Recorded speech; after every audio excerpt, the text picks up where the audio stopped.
हमारे इस YouTube channel के सेगमेंट फास्ट न्यूज में आप तमाम का इस्तकबाल है। इस वीडियो में आप देख सकते हैं कमेंटों में बहुत ज्यादा खबरें। तो आइए शुरू करते हैं वीडियो को और देखते हैं आज की ताजा तरीन खबरें।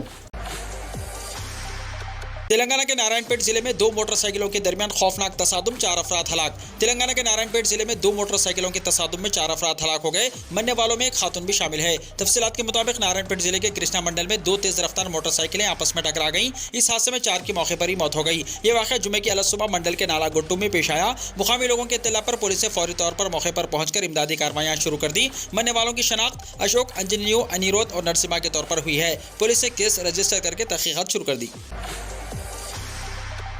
तेलंगाना के यौम तासीस की 21 रोज़ा तकारीब के लिए 105 करोड़ रुपए की मंजूरी। चीफ मिनिस्टर के चंद्रशेखर राव ने यौम तासीस से तेलंगाना की 21 रोज़ा तकारीब के शानदार इनेकाद के लिए 105 करोड़ रुपए जारी करने का ऐलान किया। सेक्रेटेरिएट में कलेक्टर्स कॉन्फ्रेंस का इनेकाद अमल में आया, जिसमें वज़रा के अलावा पुलिस कमिश्नर्स और सुपरिटेंडेंट पुलिस ने शिरकत की। कलेक्टर कॉन्फ्रेंस से खिताब में चीफ मिनिस्टर ने कहा कि तवील जिद्दोजहद और कुर्बानियों के बाद तेलंगाना हासिल हुआ है और गुज़िश्ता 9 बरसों के दौरान रियासत ने हर शोबे में गैर मामूली तरक्की की है। 6 दहों पर मुश्तमिल जिद्दोजहद और रियासत की तरक्की से अवाम को वाकिफ कराने के लिए रियासत भर में यौम तासीस तकारीब का एहतमाम किया जाए। चीफ मिनिस्टर ने कहा कि 21 रोज़ा तकारीब के लिए 105 करोड़ रुपए जारी किए जाएंगे। चीफ मिनिस्टर ने 21 रोज़ा तकारीब का जायजा लेते हुए जिले कलेक्टर को हिदायत दी कि समाज के तमाम तबकात को शामिल करके देहातों की सतह तक यौम तासीस तकारीब त्यौहार की शक्ल में मनाई जाए। मरकजी हुकूमत की जानिब से खिले गोलकुंडा में तेलंगाना यौम तासीस तकारीब। जारी साल के अवाखिर में तेलंगाना असेंबली इंतखाबात के पेश नज़र मरकज की बीजेपी हुकूमत ने यौम तासीस तेलंगाना तकारीब के बड़े पैमाने पर इनेकाद का फैसला किया है। तेलंगाना हुकूमत ने 2 जून से 21 रोज़ा यौम तासीस तकारीब का ऐलान किया, जिसके जवाब में मरकजी हुकूमत की जानिब से भी 2 जून को बड़े पैमाने पर तकारीब का फैसला किया गया। मरकजी हुकूमत की तकारीब के तहत तारीखी खिले गोलकुंडा पर कौमी परचम लहराया जाएगा और नीम फौजी दस्तों की परेड का एहतमाम किया जाएगा। शाम में कल्चरल प्रोग्राम्स मुनक्किद होंगे। यौम तासीस तकारीब में मरकजी वज़रा की शिरकत मुतवक्को है। इसी दौरान मरकजी वज़ीर सयाहत और कल्चर जी किशन रेड्डी ने अवाम और बीजेपी कारकुनों से अपील की कि मरकजी हुकूमत की यौम तासीस तकारीब में कसीर तादाद में शिरकत करें। तेलंगाना पॉलीसेट के रिजल्ट्स जारी, 82.7% तलबा कामयाब। तेलंगाना पॉलीसेट के रिजल्ट्स जारी हो गए। कमिश्नर फन्नी तालीम नवीन मित्तल ने नताइज का ऐलान किया। पॉलीसेट एग्जाम्स में 82.7% तलबा कामयाब हुए। लड़कियों ने 86.63% कामयाबी के साथ बेहतरीन मुजाहरा किया। इस महीने की 17 तारीख को पॉलीटेक्निक कोर्सेस में दाखिलों के लिए मुनक्किदा पॉलीसेट एग्जाम्स में 98.274 तलबा शरीक हुए। पॉलीसेट में हासिल करदा रैंक की बुनियाद पर रियासत भर के पॉलीटेक्निक कॉलेजों में engineering, non engineering, technology courses, agriculture diploma, seed technology, organic agriculture courses में एडमिशन दिए जाएंगे। Professor Jaishankar agriculture university, PV Narasimha Rao Telangana university इस सिलसिले में बहुत जल्द नोटिफिकेशन जारी करेंगे। आदिलाबाद की आमिना शीरीन को पॉलीसेट इम्तिहान में जिले में पहला मुकाम। तेलंगाना पॉलीसेट 2023 के नताइज जारी हो गए। आदिलाबाद शहर मुस्तकिल के Syed Ahmed Hussain TSRTC reservation incharge की बेटी आमिना शीरीन ने तेलंगाना पॉलीसेट 2023 में MPC ग्रुप से पॉलीसेट में बेहतरीन मुजाहरा करते हुए जिले आदिलाबाद में पहला और रियासत तेलंगाना में 41वां रैंक हासिल करते हुए अपने वालिदैन शहर आदिलाबाद और अपने स्कूल का नाम रोशन किया।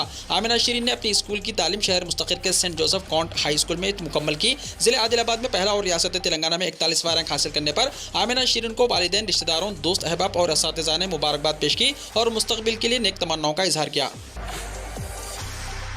आम शहरियों के लिए भी महकमा RTC का general route pass. Telangana state road transport corporation ने ग्रेटर हैदराबाद जोन के तहत आम शहरियों के लिए भी जनरल रूट पास की सहूलत को तोसी देने का ऐलान किया है। अब तक ये सहूलत सिर्फ तलबा के लिए महदूद थी। कॉर्पोरेशन जो फिलवक्त नामजद रूट्स पर मुसाफिरीन को T24, T6 और F24 टिकट्स पर खुसूसी मुराद फराहम कर रहा है, जनरल रूट पास का ऐलान किया है, जिसका इतलाक 8 किलोमीटर के हदूद में रहेगा और मुसाफिरीन के लिए ये पास 27 में से दस्तयाब रहेगा। महकमा RTC ने सिटी ऑर्डिनरी रूट बस पास के लिए हर महीने 600 रुपये मुकर्रर किए हैं, जबकि मेट्रो एक्सप्रेस रूट पास के लिए हर महीना 1000 रुपये अदा करने होंगे। इलावाजी तस्वीरी शनाख्ती कार्ड की इजराई के लिए इजाफी 50 रुपये अदा करने होंगे। कॉर्पोरेशन के एक जराये ने बताया कि पहले मरहले में ये पास हैदराबाद में 162 रूट के मुसाफिरीन को जारी किए जाएंगे, जिसके जरिए वो 8 किलोमीटर के हदूद में हर बस में सफर कर सकते हैं। हत्ता के इतवारों और तातीलात के दिनों में भी इन पासेस का इस्तेमाल किया जा सकता है। फिल्मी अंदाज में दुल्हन का अगवा। करीमनगर हुजूराबाद में कल शब फिल्मी अंदाज में दुल्हन का अगवा कर लिया गया, जिससे सनसनी फैल गई। ये वाक़या उस वक्त पेश आया जब नौबियाता जोड़ा कोंडागट्टू में शादी के बाद हनमकुंडा जा रहा था। गाड़ी को अम्बेडकर मुजस्समे के पास रोककर रिश्तेदारों ने दूल्हे पर हमला करके दुल्हन का अगवा कर लिया। इस वाक़े के मनाजिर वहां लगे CCTV कैमरे में रिकॉर्ड हो गए। तेलंगाना के आज़मीन हज का सफर तवील होगा, बराह मस्कत जिद्दा रवानगी अमल में आएगी। तेलंगाना हज कमेटी से रवाना होने वाले आज़मीन हज का सफर तवील होगा और उन्हें 4 घंटे के बजाय 8 घंटे की मुसाफत तय करने के बाद जिद्दा पहुंचाया जाएगा।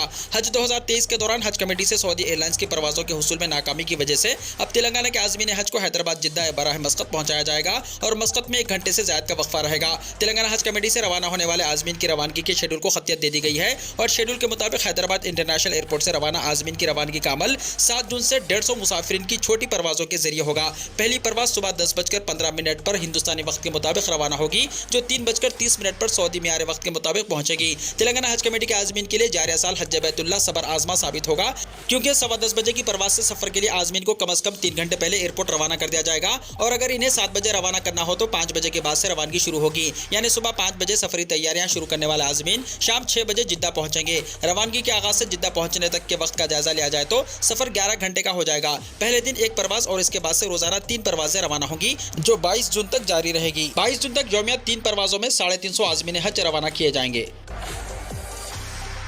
टीचर्स के लिए जॉब मेला। पुराने शहर हैदराबाद में पहली बार खुसूसी टीचर्स जॉब मेला 28 में बरोज इतवार शाम 4 बजे से 7 बजे तक उर्दू घर मोगलपुरा में मुनक्किद किया जा रहा है। जो टीचर्स अपना मुस्तकबिल टीचिंग लाइन में करना चाहते हैं वो आ सकते हैं। मोगलपुरा, शाहली बंडा, किशनबाग, काला पत्थर, ताड़बंद, अलियाबाद, फलकनुमा के रहने वाले इस्तेफादा कर सकते हैं। प्राइमरी, प्री प्राइमरी, सेकेंडरी की 100 से ज्यादा वैकेंसीज मौजूद हैं। BEd, BSc, MSc, BTech, MCom, BCom वाले इससे इस्तेफादा कर सकते हैं। जय श्री राम का नारा लगाते हुए किया गया मुस्लिम शख्स पर हमला। बीजेपी कॉर्पोरेटर समेत 11 अफराद के खिलाफ मुकदमा हुआ दर्ज। तेलंगाना के नरसापुर में पेश आया वाकया। तेलंगाना के जिले मेदक के नरसापुर में एक मुस्लिम शख्स को लोगों के एक ग्रुप ने जय श्री राम का नारा लगाते हुए हमला किया और मारा पीटा। उस शख्स को बचाने के लिए उसकी मां और हामिला बहन दरमियान में आ गई। उन्होंने लोगों से लड़ाई ना करने की अपील की। बाद में उस शख्स की बहन का हमल भी जाया हो गया और उसने एक मुर्दा बच्चे को जन्म दिया। पुलिस का कहना है कि वो तहकीकात कर रहे हैं और इस बात की तस्दीक करेंगे कि आया इस शख्स की बहन ने हमले की वजह से बच्चे को खो दिया। खबरसार एजेंसी PTI के मुताबिक जिस मुसलमान शख्स को लोगों के एक ग्रुप ने जदोकोब किया, इस पर इल्जाम है कि उसने गैस सिलेंडर पहुंचाने वाले शख्स को जूते से मारा था। वाकया हालिया है, लेकिन जुमेरात 25 मई को पुलिस ने इस मामले की जानकारी दी। इस शख्स की पिटाई का वीडियो सोशल मीडिया पर वायरल हो रहा है। देखा जा रहा है कि कुछ लोग इस शख्स को मार रहे हैं। इस शख्स की मां और हामिला बहन उसे बचाने की कोशिश कर रहे हैं। बाद में गैस सिलेंडर पहुंचाने वाले शख्स ने पुलिस में शिकायत दर्ज कराई कि उस शख्स ने उसके मजहबी जज्बात को ठेस पहुंचाई। पुलिस के मुताबिक शिकायत की बुनियाद पर मुकदमा दर्ज करके मुलजिम को गिरफ्तार कर लिया गया। पुलिस ने कहा कि हुजूम के खिलाफ भी इसी तरह का मामला दर्ज किया गया और एक बीजेपी कॉर्पोरेटर समेत 11 लोगों को नोटिस जारी किया गया। इसी दौरान गिरफ्तार शख्स की बहन ने 14 मई को एक मुर्दा बच्चे को जन्म दिया। पुलिस मजीद तफ्तीश कर रही है। उर्दू सहाफ़त के अपने वजूद की बरकरारी की कोशिश। 28 मई को हैदराबाद में एक रोज़ा कौमी कॉन्फ्रेंस का एहतमाम। उर्दू सहाफ़त हिंदुस्तान की ही देन है। जिस ज़बान और इसकी सहाफ़त ने इस मुल्क को एक तहज़ीब, तमद्दुन और हक़ के लिए आवाज़ बुलंद करने का ज़रिया दिया, वो आज गैर यकीनी सूरत हाल से दो चार है। हुकूमत की अदम सरपरस्ती और अवामी सतह से बिलखुसूस अहले उर्दू की बेहसी के बावजूद उर्दू और उर्दू सहाफ़त अपने वजूद की बरकरारी की कोशिश कर रही है। Telangana Urdu working journalist federation का क़याम इसी जिद्दोजहद का एक हिस्सा है, जिसके ज़रिए दागदार हो रही कौमी सहाफ़त में उर्दू के हवाले से सहाफ़त को सदाकत का पैराहन देने और उर्दू सहाफ़त के मसाइल को उजागर करते हुए उनके हल के लिए एक लाहे अमल मुदव्वन करना है। उर्दू सहाफ़त वास से जुड़े हज़ारों अफराद कसमा पुरसी के बावजूद अज़म और हौसले के साथ आगे बढ़ रहे हैं। इसी जिद्दोजहद के एक हिस्से के तौर पर इतवार 28 मई को ख्वाजा मेंशन मासाफ टैंक हैदराबाद में एक रोज़ा कौमी कॉन्फ्रेंस का एहतमाम किया जा रहा है। इस कॉन्फ्रेंस में शहर, अजला और दीगर रियासतों से उर्दू सहाफ़ी शिरकत करेंगे। सुबह 9 बजे से रजिस्ट्रेशन होगा। ऑनलाइन रजिस्ट्रेशन में अब तक 300 से ज़्यादा रजिस्ट्रेशन हो चुके हैं। तकरीबन 700 शुरका की शिरकत मुतवक्को है। कॉन्फ्रेंस में माहिरीन तालीम, अहले इल्म और दानिश खानुनदान, सहाफ़त, अवामी कायदीन के खिताबात होंगे। सहाफ़ियों के मसाइल ज़ेर बहस होंगे। सहाफ़ियों के मसाइल पर मुख्तलिफ करारदादें मंजूर की जाएंगी। आंध्र प्रदेश में ग्रुप 1 और ग्रुप 2 की 1000 जायदादों पर तकर्रुरात का फैसला। आंध्र प्रदेश हुकूमत ने बेरोजगार नौजवानों को खुशखबरी सुनाते हुए ग्रुप 1 और ग्रुप 2 की मखलूआ जायदादों पर तकर्रुरात का फैसला किया है। वज़ीर आला YS जगन मोहन रेड्डी ने तकर्रुरात को मंजूरी दी, जिसके तहत तकरीबन 1000 से ज्यादा जायदादों पर तकर्रुरात का नोटिफिकेशन अनकरीब जारी किया जाएगा। वज़ीर आला जगन मोहन रेड्डी ने ग्रुप 1 और ग्रुप 2 की मखलूआ जायदादों पर तकर्रुरात का आला सतही इजलास में जायजा लिया। बेटे का कत्ल करके बाप कटा हुआ सर लेकर पहुंच गया पुलिस स्टेशन। रियासत आंध्र प्रदेश के पन्नाडु में एक बाप ने अपने बेटे का कत्ल करने के बाद उसका सर तन से जुदा कर दिया और कटा हुआ सर लेकर पुलिस स्टेशन पहुंच गया। गंडेपल्ली वड्डर कॉलोनी में बाप वीरिया और उसका बेटा किशोर साथ रहा करते थे। बेटा किशोर शराब की लत का शिकार हो गया था। बाप वीरिया ने उसे कई मरतबा समझाया, ताहम बेटा बुरी आदतों से बाज नहीं आया। कल वीरिया की बीवी अपने माँ बाप के घर गई हुई थी। वीरिया, जो अपने बेटे की बुरी आदतों और उसकी हिरासानी से तंग आ चुका था, उसने बेटे के कत्ल का मंसूबा बनाया। रात देर गए इन दोनों के दरमियान झगड़ा हुआ। बरहम बाप ने खंजर से पहले अपने बेटे का कत्ल कर दिया और उसके बाद नाश को थैले में डालकर पुलिस स्टेशन पहुंच गया। उसने अपने आप को पुलिस के हवाले कर दिया। इस साल मामूल के मुताबिक रहेगा मानसून, 4 जून को पहुंचेगा केरला। महकमे मौसमियात की पेशन गोई। इस साल मुल्क में मानसून मामूल के मुताबिक रहने का इम्कान है। महकमे मौसमियात के मुताबिक मानसून 4 जून के करीब केरला पहुंच जाएगा। इस साल मानसून 96% रहने का अंदाजा है। दूसरी तरफ शुमाल मगरबी हिंदुस्तान में मामूल से कम बारिश का इम्कान है। जुनूब मगरबी मानसून 96% रहने का अंदाजा है। मानसून के दौरान ऑल नैनो का इम्कान 90% से ज्यादा है। नई पार्लियामेंट इमारत से मुताल्लिक दायर अर्जी को सुप्रीम कोर्ट ने किया खारिज। 28 मई को हिंदुस्तान के नए पार्लियामेंट हाउस का इफ्तिताह वज़ीर आज़म नरेंद्र मोदी करेंगे। इसको लेकर कांग्रेस, आम आदमी पार्टी समेत 19 पार्टियां इसकी मुखालिफत कर रही हैं। अपोजिशन जमातों का मुतालबा है कि पार्लियामेंट की नई इमारत का इफ्तिताह वज़ीर आज़म नहीं बल्कि सदर करें। अपोजिशन जमातों ने वज़ीर आज़म की जानिब से इफ्तिताह पर पाबंदी के लिए सुप्रीम कोर्ट में दरख्वास्त दायर की थी, जिसे सुप्रीम कोर्ट ने आज बरोज़ जुमा को मुस्तरद कर दिया है। बाज़ार है कि 28 मई को सुप्रीम कोर्ट ने सदर द्रौपदी मुर्मू की जानिब से नए पार्लियामेंट हाउस के इफ्तिताह की हिदायत पर PIL पर समाअत शुरू की और इसे मुस्तरद कर दिया। इसके साथ ही अपोजिशन जमातों की सरजनिश करते हुए सुप्रीम कोर्ट ने यह भी कहा कि यह पिटीशन वफाद आम्मा में कैसे है, हम जानते हैं कि यह दरख्वास्त क्यों दायर की गई है। सुप्रीम कोर्ट ने रिमार्क्स दिए हैं कि अपोजिशन जमातें खुद को खुशकिस्मत समझें कि हम उन पर जुर्माना नहीं लगा रहे हैं। इसके साथ सुप्रीम कोर्ट ने यह भी वाज़ेह किया कि अपोजिशन जमातें इस मामले को लेकर किसी और अदालत में नहीं जा सकती। अगर वो किसी और अदालत में जाएंगी तो उन पर जुर्माना आयद किया जाएगा।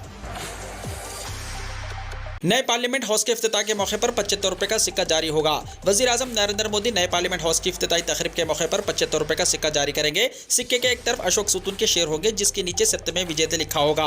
वहीं बाईं तरफ देवनागरी रस्मुल खत में लफ्ज़ भारत और दाईं तरफ अंग्रेजी में इंडिया लिखा जाएगा। वज़ारत ख़जाना के मुताबिक नए पार्लियामेंट हाउस के इफ्तिताही तकरीब के मौके पर 75 रुपए का खुसूसी सिक्का जारी किया जाएगा। वज़ीर आज़म नरेंद्र मोदी ये सिक्का जारी करेंगे। 75 रुपए के इस सिक्के का वजन 35 ग्राम होगा। इसमें 50% चांदी, 40% तांबा और 5% निकल और जिंक धातु का मुरक्कब होगा।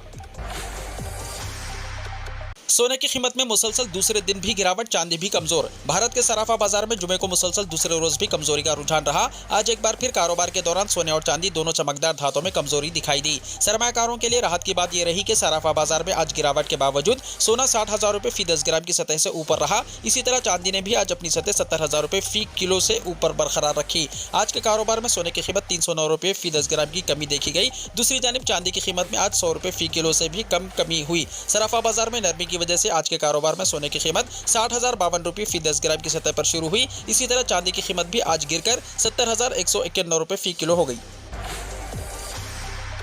मेघालय में अफ्रीकी स्वाइन फ्लू ने मचा दी हलचल, 117 खिंजीर हलाक, 4 अजला मुतासिर। मेघालय में अफ्रीकी स्वाइन फ्लू ने तबाही मचा दी है। इसकी वजह से इस शुमाल मशरक़ी रियासत में कम अज़ कम 117 खिंजीर मर चुके हैं। वेटरनरी और एनिमल हस्बेंड्री डिपार्टमेंट के एक आला अफसर ने यह जानकारी दी। महकमे वेटरनरी और एनिमल हस्बेंड्री के सेक्रेटरी डॉक्टर मंजूनाथ सिंह ने कहा कि मगरबी गारो हिल्स जिले के डालू में एक सरकारी फार्म में तकरीबन 50 खिंजीर और मशरक़ी खासी हिल्स जिले के पन्नूरुसलाम में एक और सरकारी फार्म में 5 खिंजीर की मौत हुई है। डॉक्टर मंजूनाथ सिंह ने कहा कि रिभोई के 8 गाँव में 40 और मगरबी खासी हिल्स जिले के लोंगस्टोन कस्बे में 22 खिंजरों के मारे जाने की इत्तला है।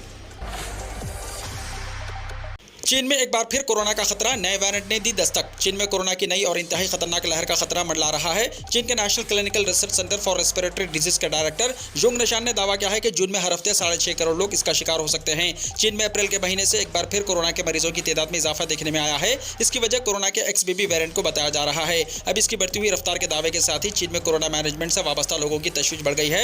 चीन के शहर ग्वांगझू में मुनक़िदा बायोटेक कॉन्फ्रेंस में जोंग निशान ने दावा किया है कि मई के आखिर तक चीन में हर हफ्ते 4 करोड़ लोग कोरोना से मुतासिर होंगे। साथ ही जून तक ये तादाद 6.5 करोड़ तक पहुंच सकती है। कोरोना की नई लहर के पेश नजर चीनी हुकूमत ने भी बचाव की तैयारियां शुरू कर दी हैं।